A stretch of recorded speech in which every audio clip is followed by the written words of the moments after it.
정치권 주요 이슈, 오늘은 김만흠 한성대 석좌 교수와 함께 진단해 보겠습니다. 교수님 안녕하십니까? 네, 안녕하세요. 네. 오늘 두 번째 교섭단체 대표 연설을 한 이재명 대표, 오포란 표현을 썼거든요. 직접 좀 소개해 주시죠. 민생, 경제, 정치, 외교, 안전 5분야 모두 포기한 정권이다 이런 얘기입니다. 5가지 모두 포기했다면 국정을 포기했다는 얘기인데요. 내용 자체는 뭐 새롭게 담은 것은 없습니다. 그동안에 정부를 향해서 비판해왔던 내용을 5가지 조목으로 바꿔가지고 이렇게 비판했는데요. 민생 경제 관련해서는 현재 경제 상황에 대해서 정부가 대책이 없다 이런 얘기입니다. 막연하게 내년 되면 좋아질 거다 이런 얘기하고 있는데 그냥 자유방임에 맡겨가지고 좋아질 리가 없다라는 얘기했었고요. 민생 관련도 지적은 전반적으로 최근 경제 상황 좋지 않은 걸 지적했는데 거기다가 과거에 이재명 대표가 성남시장 때부터 했던 지역 화폐 이 부분을 왜 하지 않고 있느냐 지적했던 부분이 있습니다. 네.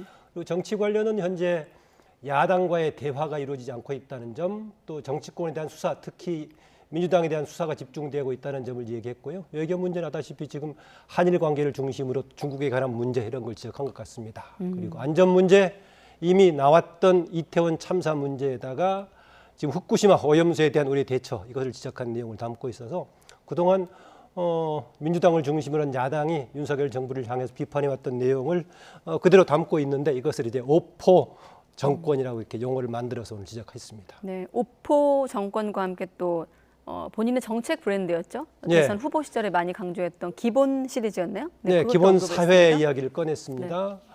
당연히 야당 대표가 국회에 연설을 하면은 정부 여당 비판하는 거 빼놓고 뭐가 있겠느냐는 비판이 나올 법하죠. 그러니까 야당으로서 대안적인 주장을 했는데 기본 사회 개념을 얘기했습니다. 한때는 이재명 대표가 성남시장 시절부터 기본 소득 얘기를 꺼내가지고 본인의 브랜드화 시켰죠. 그런데 현재 민주당 계열 쪽에서도 기본 소득 개념이 굉장히 다양하고 이런 논란이 있어가지고 한때 주춤했습니다. 국민의힘 쪽에서는 역공을 해가지고 기본 소득 얘기하려면은 기본 인격, 기본 도덕이 중요하다 역공까지 취하고 했었는데요. 그동안에 기본 관련 시리즈가 좀 잠잠했었는데 다시 현재 이재명 대표 체제의 민주당에서는 대안적인 한국 사회 방향으로 기본사회라는 개념을 다시 던지고 이번에 그것을 다시 한번 국회 연설에서 부각을 시켰습니다. 그리고 깜짝 발언이 있었는데 그 안에 등장하는 단어가 압구정이었거든요. 네. 압구정 어떤 뜻인지 잠깐 직접 들어보고 나서 또 이어가겠습니다. 네.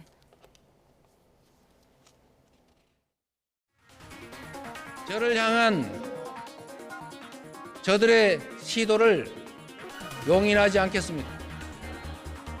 저에 대한 정치 수사에 대해서 불체포 권리를 포기하겠습니다. 지금까지 그랬던 것처럼 소환한다면 10번 아니라 100번이라도 응하겠습니다. 구속영장을 청구하면 제 발로 출석해서 영장 실질 심사 받고 검찰의 무도함을 밝히겠습니다. 압수수색, 구속기소, 정쟁만 일삼는 무도한 압구정 정권의 그 실상을 국민들께 드러내겠습니다. 네, 이게 사전에 언론에 배포한 원고 안에 없었다는 거죠? 네, 본인의 신상과 관련된 내용이니까 사전에 안 담았나 봅니다. 먼저 압구정 관련해서는요, 압수수색, 구속, 그다음에 정쟁을 얘기한 거죠. 네. 앞에 2개는 맞는 것 같은데 사실 정쟁은 정부 여당 쪽이 하기라기보다는 정부 여당은 권력 오남용의 소지가 있는 거죠. 이것을 정치화시키는 것이 주로 야당 몫인데 압구정에서 정쟁의 주체는 보통 정부 여당 쪽보다는 야당 쪽이었는데 이것은 맞는 워딩인가 모르겠고요. 어쨌든 간에 불체포 특권 이용하지 않겠다. 본인이 자진해 출석하겠다 이런 얘기입니다. 바로 나오자마자 오늘 이재명 대표의 국회 교섭단체 연설에서 가장 주목받았던 부분입니다. 왜냐하면은 새로운 내용이니까는요. 네. 그동안에 방탄국회 논란도 있었고 했는데 새로운 내용에서 주목을 받았습니다. 물론 후보 시절에도 이재명 대표가 이것은 강조를 했습니다. 본인은 그동안에 20년 동안 탈탈 털린 사람이다. 그러니까 아무것도 거리낌이 없다. 청렴한 정치인은 굳이 불체포 특권을 쓸 필요가 없다. 이런 얘기를 강조해 왔습니다. 그래서 당 대표가 되고 이른바 방탄 논란이 있을 때 후보 시절 약속했으니까 그대로 지켜라라고 현재의 국민의힘 쪽에서는 이제 공박을 했었죠. 그런데 그땐 약속을 했지만은 윤석열 정부에서 정치 수사, 정치 탄압하고 있기 때문에 그 논리를 적용시킬 수 없다라는 건데 오늘은 저 본인이 받아들이겠다고 했습니다. 되게 두 가지 배경을 해석하고 있는 것 같습니다. 하나는 이후에 만약에 추가로 지금 수사가 진행되고 있는 것에 대한 구속영장 청구가 들어와서 국회 체포동의안이 이제 요청이 된다면은 어떻게 할 것인가 봤을 때 그동안보다는 조금 더 동의안이 관철될 가능성이 좀 커진 거 아니냐. 그랬을 때는 먼저 선수 치고 나가서 자발적으로 임하는 게 낫지 않겠느냐 이런 얘기가 있고요. 네. 그런 관점 해석하는 쪽이 하나 있고 또 하나는요. 현재 민주당의 혁신위원회를 가동시키고 있는데 혁신의 몇 가지 대상 중에 하나가 지금 방탄 논란이 있는 거 아니겠습니까? 그래서 여기에 걸림돌이 되고 있는 이 부분을 본인이 해소하는 측면도 있다라고 해석하고 있습니다. 그래서 뭐 둘 다 보는 관점마다 차이가 있겠습니다만 두 측면에서 보고 있다. 그런데 본인이 자진해 출석하겠다 이것은요. 지난번에 민주당 쪽도 그랬었고 현행 법 체계에서는 자진해 출석하기 어렵다라고 얘기하고 있습니다. 국회의 동의가 전제돼야 된다는 얘기입니다. 과거에 고인이 됐습니다만 정두영 의원의 경우에 본인이 가겠다라고 했었는데 국회에서 네. 부결이 돼 버렸습니다. 그래서 법률 체계상 그렇기 때문에 개정해야 된다는 얘기입니다. 제가 지난주에 여기 나왔을 때 했던 얘기가 대신 그래서 현재보다 엄격하게 오히려 불체포 기준으로 해가지고 5분의 3이라든가 3분의 2로 한다는 겁니다. 네. 그런데 이미 지금 유이동 의원 등을 중심으로 내놓은 개정안에 따르면은요. 본인이 동의했을 경우에는 국회에서 체포 동의를 받은 걸로 간주해 주도록 국회법을 개정한다든가 아니면은 체포 동의안이 나왔을 때는 회기로 연장시키지 않도록 하는 이것을 얘기하고 있는데 회기 부분은 불투명하지만 만약에 본인이 동의했을 경우에는 국회 절차에서 동의하는 방식으로 하는 국회법이 개정이 된다면 될 건데요. 과연 바로 이렇게 관철이 되려면은 이재명 대표의 입장이 그대로 반영이 되려면 당장 그 국회법이 개정이 돼야 되는데 실천력을 가지려면 국회법 개정에 만약에 민주당이 동참한다면 뭐 실천력이 담보된다라고 볼 수 있겠습니다. 네. 이 같은 이재명 대표 발언에 대해서 김기현 대표는 이런 반응을 보였습니다. 잠깐 들어보시죠.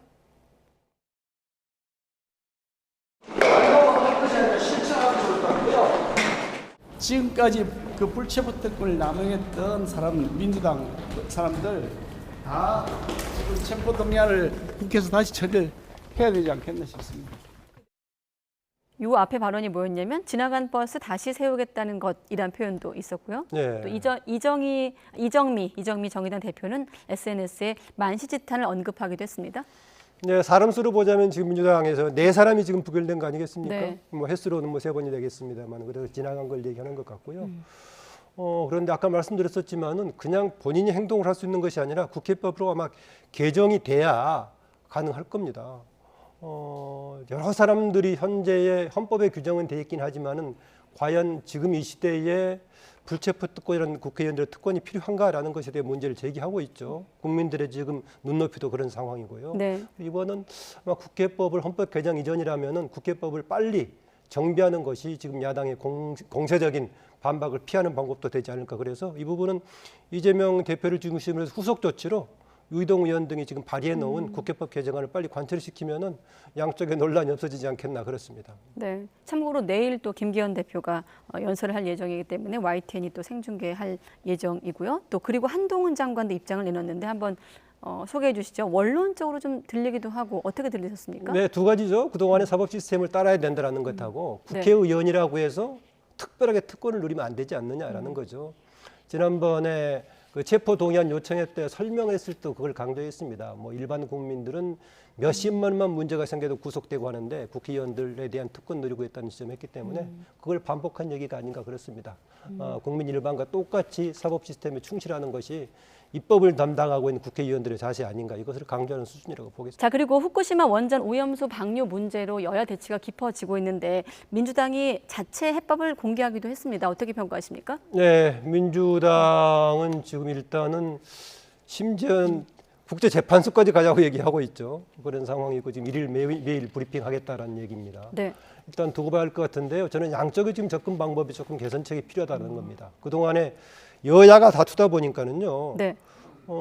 정부 쪽에서 정부 여당 쪽에서는 야당에 대한 뭔가 해명성 얘기를 하다 보니까 일본 정부가 얘기하는 것처럼 방류하는 것이 뭐 문제가 없다는 식의 옹호를 자꾸 하고 있단 말이죠. 그래서 그동안에 우리 정부의 입장도 과학적으로 검증하는 데 초점을 둬야 된다. 검증에 통과하지 않으면 우리도 받아들이기 어렵다. 이런 기본적인 입장을 정부가 하는 게 좀 타당했을 건데 네.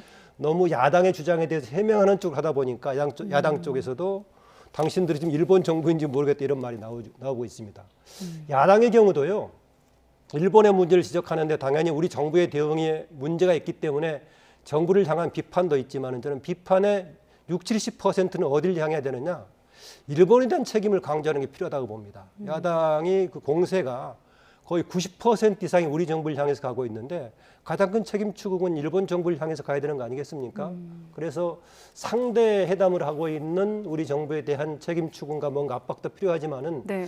야당의 공세는 일정 부분은 일본 정부로 가는 게 맞다라는 얘기입니다. 일본 도쿄전력과 일본 정부로요. 제가 늘 얘기할 때마다 뭔가 다른 국가와 공식 협상을 하는 정부의 입장과 상대적으로 자유로운 정치권의 입장 또 야당의 입장 언론의 역할은 다르기 때문에 역할 분담이 필요하다 그런 얘기 아니었습니까? 네. 정부는 이렇게 호의적인 관계를 유지하려고 하더라도 야당은 국민들의 비판적인 여론을 충분히 반영해서 강하게 주장할 수 있다고 봅니다. 그런데 그 화살은 꼭 우리 정부 쪽만이 아니라 일본 쪽을 향해서도 가는 게 필요하다 그런 얘기하고 싶습니다. 여당은 어떻습니까? 지금 이재명 대표가 핵폐수라고 언급하면서 과도한 용어를 좀 자제해달라 이런 부탁이 나오기도 했고 네. 민주당이 또 1일 질문 브리핑을 시작했는데 당분간 이 문제로 이렇게 계속 공방이 계속 갈까요? 주고받을 것 같습니다. 우선 1일 브리핑 한다고 했으니 네. 맞대응할 건데요. 다만 앞서 얘기 드렸었지만은 정부가 계속 해명하는 쪽보다는 일본 측의 과학적 검증이 정확해야 된다. 이 일관된 그런 관점을 지키는 게 좋겠습니다. 용어에 대한 논란은 전에 오염수, 처리수 논란이 있을 때 있었지 않습니까? 네. 보니까 IAEA라든가 미국 쪽에서는 대체로 처리수라는 용어를 쓰고 있고 북한, 중국 중에서는 그냥 오염수도 아니고 핵 오염수라는 용어까지 쓰고 있어서 강도가 나라마다 조금 다른 것 같습니다. 그런데 현재 우리 쪽에서는 대체로 오염수를 좀 통일해 쓰고 있는 것 같은데요. 지금 민주당 쪽에서는 더 강조해서 이제 폐수까지 쓰겠다 이런 용어를 쓰고 있는 것 같습니다. 네. 그리고 대통령의 순방을 짧게 좀 전망해 보겠습니다. 어떻게 지금 이 시점에서 프랑스와 베트남 순방길에 나섰는데 4박 6일의 일정 어떻게 좀 전망하십니까? 네, 둘 다 의미가 있다고 봅니다. 프랑스 방문하는 것은 정말 이제 우리 부산 엑스포 유치를 위해서 가는 건데요. 뭐 대통령 직접 PT한다고 하니까는요. 이런 정도의 규모에서 대통령이 PT하는 굉장히 의미 있다고 봅니다. 아다시피 과거에 동계올림픽에서는 한 번은 우리 노무현 대통령이 직접 한 적이 있었어요. 그리고 이후에 김연아 선수가 한 적이 있었고요. 네. 지난번 미 회에서 윤석열 대통령이 연설했던 것에 대해 좀 칭찬을 받는 그런 분위기가 있었는데 그 기세를 살려서 가는 것이 아닌가 하는 건데요. 어쨌든 이번에 가는 게 대통령이 직접 가서 프레젠테이션을 하는 것이 국민들을 우리 유치에서는 도움이 된다는 생각이 들고요. 네. 베트남 방문도 좀 의미가 있다고 봅니다. 지금 미국이 아닌 상태에서 우리 시장 규모, 중국 아니라면 결국은 아세안 플러스 쪽일 건데 그 중에서 여러 가지 측면에서 베트남 시장이 아주 중요한데 뭐 중요한 시장이기 때문에 뭐 적절하게 가는 것 같습니다. 이전에 문재인 정부에서는 신남방 정책으로 해가지고 아세안과 더불어 주변 국가들 상당히 집중적으로 했지 않습니까? 네. 근데 상대적으로 그 용어가 줄어들면서 혹시 다른 시장에 대한 관심이 윤석열 정부에 줄어든 거 아니냐라고 했었는데 베트남과의 경제협력 구축하는 것은 좀 필요하다고 봅니다. 네. 참고로 순방길에 나선 김건희 여사 모습이 지나갔는데 가방에 달린 또 부산은 준비됐다라는 영어였던 것 예, 같은데. 그게 뭐 그동안에 화제로. 다른 뭐 패션 차원의 장식물보다는 부산 is ready 했던 거지. 그건 좀 적절한, 그나마 장식물 중에서는 다른 논란 불러일으키지 않고 뭐 적절한 그 가방에 링을 가지고 왔지 않나 그렇습니다. 네. 대통령은 순방을 하기 위해 파리로 출국을 했습니다만 지금 수능 관련 발언 파장이 수그러들지 않고 있습니다. 앞서는 입시학원 전문가와 함께 교육 현장의 목소리를 좀 담아봤고 어떻습니까? 대통령이 수능 출제를 직접 언급한 것도 이례적이다 이런 평가가 나오고 있고 대통령실은 사교육 해결이 방점이고 발언이 좀 잘못 전해진 것이란 입장이 나왔습니다만 좀 혼란스러워 보이긴 해요. 예, 저는 내용 자체에 대해서는 뭐 동의하는 편입니다. 그런데 늘 이런 문제가 나올 때 대통령의 발언 전달 방식은 굉장히 의미 있게 봐야 되지 않느냐. 네. 지금 우리가 입시 관련된 문제는 불안감 문제 굉장히 중요하지 않습니까? 그러면 같은 정책을 한다고 하더라도 수용자들에게 어떻게 전달이 되느냐에 따라 정책 효과가 달라지는데 입시 문제는 발전적인 개선 방향을 얘기하되 수용자들에게 불안하지 않게 전달해야 되는데요. 윤석열 대통령 상당히 이런 전달 방식이 강한 메시지 중심으로 가고 있습니다. 어쩔 때는 오히려 대통령이 부분 골라서 충격적으로 강한 메시지가 필요하겠지만은 대통령은 국민 수용자 입장에서 불안감을 주지 않는 그런 방식이 필요합니다. 최근에 와서 보면은 정치권과 정부 쪽에서 두 가지 유형의 센 발언들이 있는데요. 네. 하나는 유튜브를 중심으로 방송했던 사람이 정치권에 진출하면서 거친 막말들을 많이 쓰고 있고요. 또 하나는 윤석열 대통령과 검찰 출신들이 치주하듯이 썼던 강성 용어들을 너무 국정에서 많이 쓰고 있지 않느냐. 무슨 뭐 애국 관련 매국인이 무슨 뭐 비리의 원상인 이런 용어들 직접 쓰고 있는데요. 대통령의 발언은 조금 쉽게 고치긴 어렵겠지만은 포용적인 발언을 쓰고 정책을 담당하는 실무자들이 전달했으면 그렇습니다. 이 사안 관련해 가지고는요. 이미 사교육 문제, 공교육의 정상화 문제, 심지어는 정시, 수시 문제 오랫동안 논란이 됐지 않습니까? 네. 이 부분이기 때문에 해왔던 방향을 꾸준히 얘기하고 조금 그 방향에서 다듬는다는 정도 얘기를 하고 실행은 좀 강하게 하더라도 됐어야 되는데 발언 자체가 너무 세게 나왔습니다. 물론 대통령실에서는 그게 아니고 지금 뭐 교육부에서 잘못 전달한 것처럼 얘기하고 있는데 이후에도 대통령이라든가 대통령실에서는 같은 정책을 하더라도 수용자 입장에서 감안한 뭔가 그런 발언이 좀 필요하지 않을까 그렇습니다. 물론 쉽지는 않겠습니다만은 조금 유념할 부분이 아닌가 그런 주문을 하고 싶습니다. 아무튼 이번 논란으로 교육계가 촉각을 곤두세우고 있고 여야 신경전도 이어지고 있는데 잠깐 여야 간사 목소리 들어보겠습니다. 교육이 여야 간사 목소리입니다. 대통령께서 무슨 난이도 조정을 이렇게 해라, 수시와 정시의 비율을 뭐 이렇게 해라, 뭐 이렇게 지시한 적이 없습니다. 오래전부터 입시철이 다가오면 그 수능의 난이도와 변별력 문제가 큰 관심사로 대두되었고요. 근데 이걸 대통령 발언과 맞물려서 대통령의 혼선을 초래하고 있다. 네. 이렇게 주장하는 것은 저는 비난을 위한 비난이다. 이렇게 저는 생각을 보시는 합니다. 거고. 그 수능 5개월 앞두고 대통령이 이런 언급을 한 게 부적절했고요. 또 매우 일방적이었고 또 전문가 의견을 거치지 않고 너무 정말 아마추어적이었다. 그리고 모든 책임을 또 이렇게 뭐 장관이나 국장에게 전가하는 것도 상당히 문제라고 보입니다. 비판받아도 마땅하다. 그러면 저는 지금 생각입니다. 의원님 말씀 여당은 비난을 위한 비난이다. 야당은 아마추어적이었다라고 했습니다만 아무래도 교육 문제라서 그런지 지난번 초등학교 입학 연령 하향 조정 논란 당시가 떠올리기도 하고요. 네. 대통령이라든가 다른 분들의 위에 분들의 말을 밑에 사람이 잘못 전달했다 이런 경우는 대부분 전달 내용이 좀 불명확할 경우에 좀 그렇습니다. 똑같은 주문입니다만은 대통령이 내용은 급진적으로 한다고 하더라도 전달 방식은 좀 국민에게 포근함을 줄 수 있는 그런 방향으로 갔으면 합니다. 오늘 그 이재명 대표의 국회 발언 중에서 대통령이 감독관처럼 얘기하고 있다 그런 발언이 있었는데 조금 그런 느낌도 없지 않아 있습니다.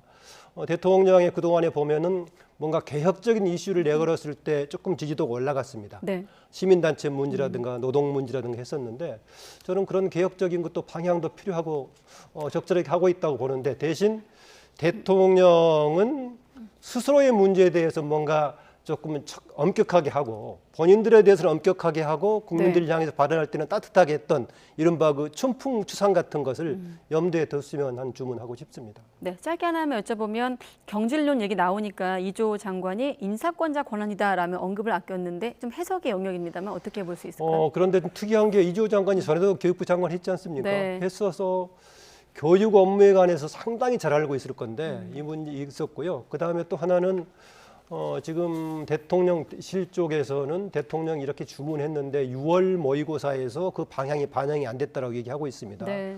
그러나 교육부 일부 항변하는 쪽들은 이미 부분적으로 반영이 돼 있는 상태인데 그렇게 얘기하고 있다고 해서 견해 차이라면은 국무위원이 대통령의 말을 거스르긴 쉽지 않으니까 좀 갈등 사항이 나와 있긴 합니다. 어쨌든 간에 이조 장관이 갑자기 임명된 사람이 아니고 이미 교육부 장관 한 번 했던 사람이기 때문에 업무는 제대로 파악하고 있을 것인데 어떤 논란 때문에 있었나 이건 좀 두고 봐야겠습니다. 네, 그리고 아까 한국교육과정평가원장이 사임했다는 속보도 있었으니까요. 네. 한번 추이를 지켜보겠습니다. 김만음 한성대 석좌 교수였습니다. 고맙습니다, 교수님.